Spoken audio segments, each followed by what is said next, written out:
কেন্দ্ৰীয় মন্ত্ৰী পবিত্ৰ মাৰ্ঘেৰিটাই এবাৰ মন্তব্য কৰিছে গৌৰৱ গগৈ প্ৰসংগত। পবিত্ৰ মাৰ্ঘেৰিটাই গৌৰৱ গগৈ প্ৰসংগত কেইবাটাও প্ৰতিক্ৰিয়া ব্যক্ত কৰিছে। একেটা সময়তে কেন্দ্ৰীয় মন্ত্ৰীগৰাকীয়ে শেহতীয়াভাৱে শিৱসাগৰৰ ভটিয়াপাৰৰ গেছ নিৰ্গমনৰ ঘটনাক লৈ আমেৰিকাৰ বিশেষজ্ঞই গেছ নিৰ্গমন নিয়ন্ত্ৰণ কৰিবলৈ যি চেষ্টা কৰি আছে সেই সন্দৰ্ভতো মন্তব্য কৰে সংবাদ মাধ্যমৰ সন্মুখত।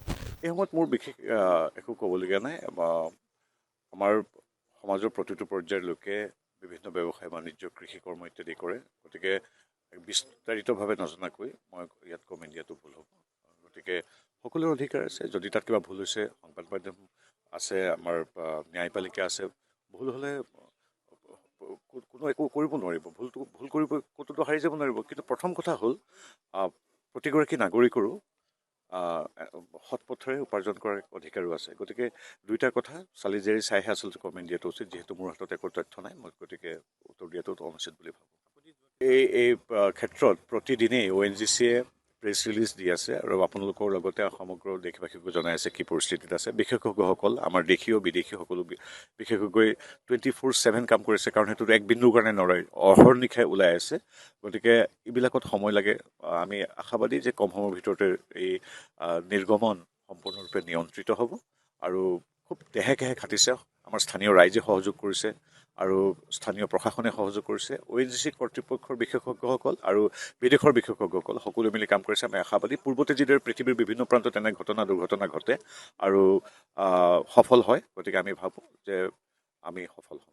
মুখ্যমন্ত্ৰী মহোদয়ে ইতিমধ্যে কৈছে যে যি ভূমি মানে কিছু লোকে আমি জানো যে আগ্ৰাসী ৰূপত বেদখল কৰি আহিছে, মুখ্যমন্ত্ৰী মহোদয়ে কৈছে যে সেই ভূমি বেদখল মুক্ত কৰি, বিশেষকৈ দেখিছোঁ আমি বনাঞ্চল, আধ্যাত্মিক অঞ্চল, খিলঞ্জীয়া জাতি জনগোষ্ঠীৰ হাজাৰ বছৰীয়া পুৰণি গাঁও ইত্যাদি যেতিয়া বেদখল কৰি আহিছে, সেই বেদখল মুক্ত কৰাটো এখন চৰকাৰৰ কৰ্তব্য আৰু সেই কৰ্তব্যত সদায় সফল হৈ আছে ডক্টৰ হিমন্ত বিশ্ব শৰ্মা। কালি পৰহি ডক্টৰ শৰ্মাদেৱে নিজে কৈছে যে অসমৰ এই সেউজ ভূমি কেতিয়াও বেদখলকাৰীৰ হাতত এৰি দিয়া নহ'ব, অসমবাসী ৰাইজৰ হাতত অৰ্পণ কৰা হ'ব। গতিকে অসমৰ সামগ্ৰিক উন্নয়নৰ বাবে, অসমৰ ৰাইজৰ বাবে এই ভূমি সদায় দিয়া হ'ব।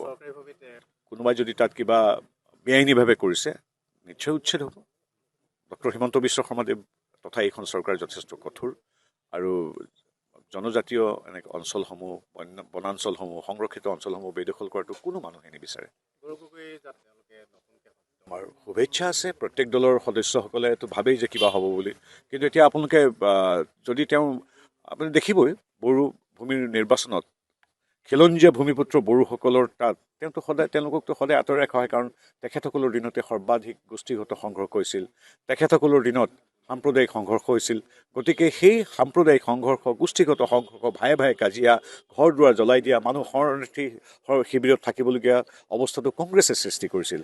গতিকে সেই কংগ্ৰেছক শত যোজন দূৰত খিলঞ্জীয়া ভূমিপুত্ৰসকলে ইতিমধ্যে নিক্ষেপ কৰিছে আৰু সেইকাৰণে কেৱল বৰভূমি নহয়, তিৱা, ৰাভা, সোণোৱাল কছাৰী, ঠেঙাল কছাৰী, কাৰ্বি, ডিমাচা, প্ৰতিটো মিচিং, প্ৰতিটো জাতি জনগোষ্ঠীৰ পাৰিষদীয় নিৰ্বাচনত ভূমিপুত্ৰসকলে সদায় বিজেপিৰ সৈতে থিয় দিছে আৰু কংগ্ৰেছৰ সেই যিটো চূড়ান্ত তেওঁলোকৰ প্ৰতাৰণা আৰু সংঘৰ্ষ সৃষ্টিকাৰী যিটো প্ৰৱণতা, তাক কেতিয়াবাই তেওঁলোকে নিৰ্বাসন দিছে।